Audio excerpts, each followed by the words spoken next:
Good day, everyone. Thanks for joining me in this video. One of the counsel to Nnamdi Kanu, Aloy Ejimakor, who was leading the former team, has come out to send a message to the general public, and this is what he said.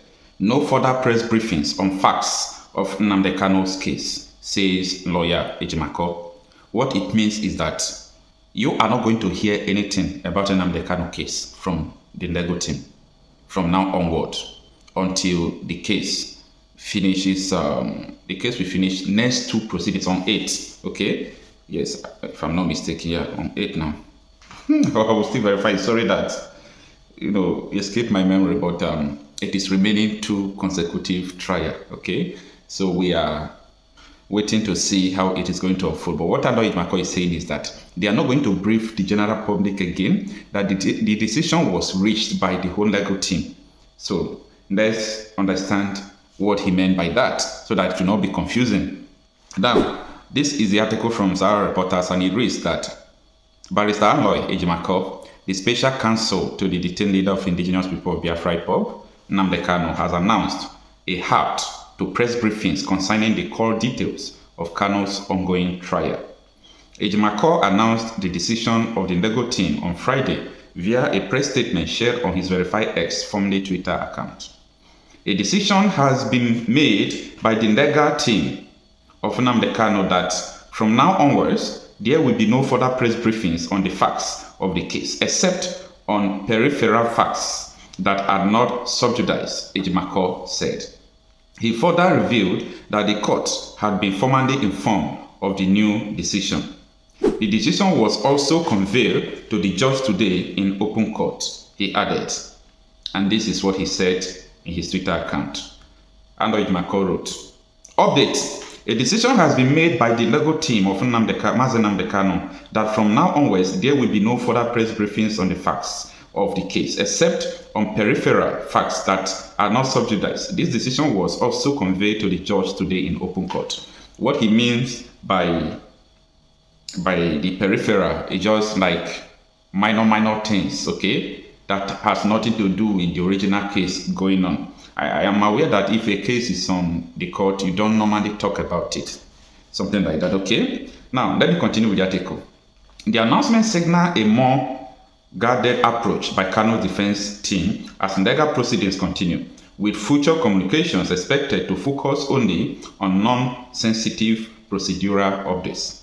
The long-running legal battle involving Kanu and the Nigerian government resumed on Tuesday, April 29, 2025, at the Federal High Court in Abuja, when both sides presented their legal teams. Kanu, who has been in the custody of DSS since his controversial extradition from Kenya in 2021, arrived in a court flanked by a legal team comprising 6 senior advocates of Nigeria. Kanu's sons were led by Chief Kanu Agabi, a former Attorney General of the Federation, with others including Uchenna Njoku, Professor Onyechi Ikpeazu, Emeka Icheba, Menda Audu Nue, and Dr. Joseph Akubo. During this section, the prosecution presented its first witness, who testified under the special protection after the court approved the request to have the witness marks from the public view, of which you know about the thing. So, what do you think about it? Do you think there is any difference? Are you seeing the difference between when special senior advocate of Nigeria, I didn't say that people handling the kind of case before that they are not doing well. No. They are doing extremely well. May God bless them all. But I am seeing new changes since Agabi, Professor Ikpeazu, all these people was added to them. Because first of all, there are some things that you may not see as necessary, but they are doing it. Before, we normally see the legal team addressing the details of the court proceedings after the court process each day, but they are restraining from doing that now.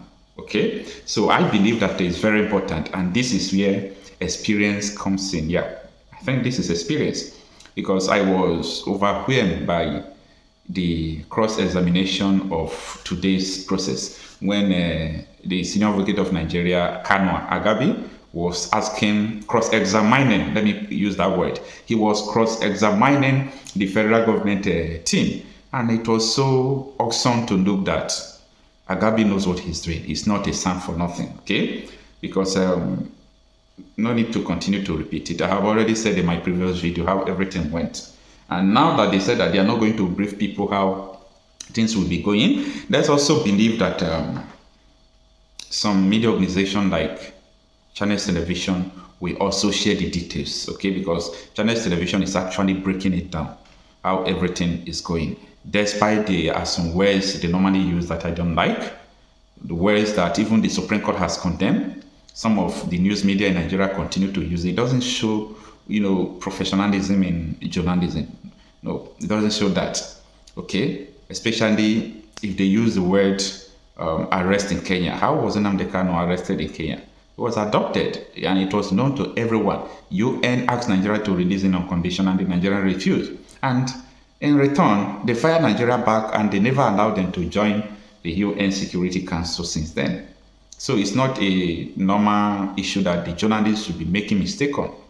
I don't think it's proper at all. Especially Vanguard News as well. Vanguard News is always making this mistake. Sometimes Vanguard News will continue to write that Nnamdi Kanu is being tried for treason. Who is trying him for treason? I don't just know the problem with all this news media. For God's sake, Nnamdi Kanu is not facing treason, okay? There is nothing like treason. He's not facing treason. Yes, he was charged treason from the beginning, and later they didn't say anything to back their evidence of treasonable felony. They now turn it to terrorism, and they are running up and down. Imagine someone you charge for treason, you withdraw your case, you turn it to terrorism. Because you can't arrest someone with radio equipment and wristwatch. You say you are charging for treason and you are charging him for terrorism. It doesn't make sense. It doesn't make sense at all. It's so bad anyway. It's so bad. Sometimes I feel bad, sometimes I feel all right. Okay? Because everything that has beginning must surely, come to end. And as I used to tell people before, no matter how long, the federal government, they are very wicked though. They can do anything they want to do. They can delay this court process without we are even thinking it's finishing. But one thing is sure, Nnamdi Kanu will be released at the end. So it doesn't matter how long it takes. The most important thing is that he will be released.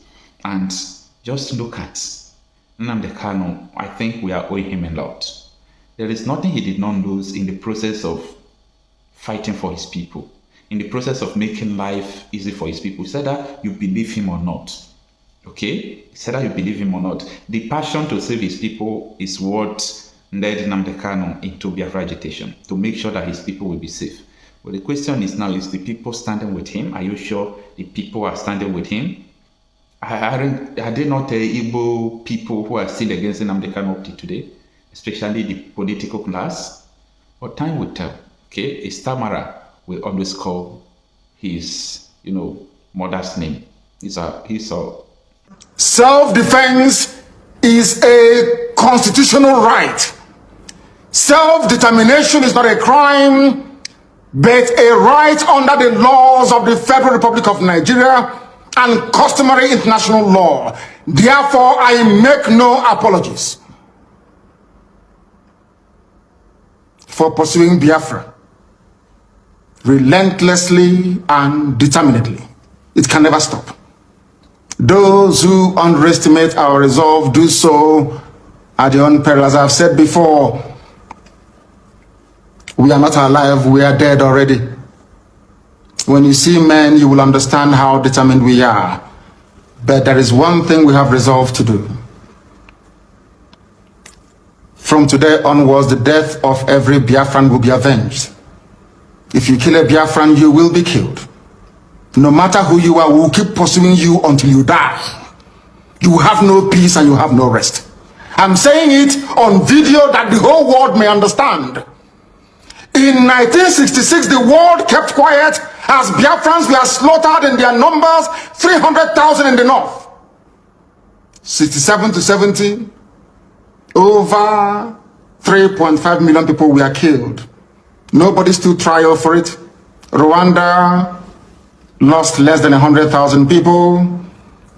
ICC and international courts were convened to try those who were responsible, or should I say, those who were culpable.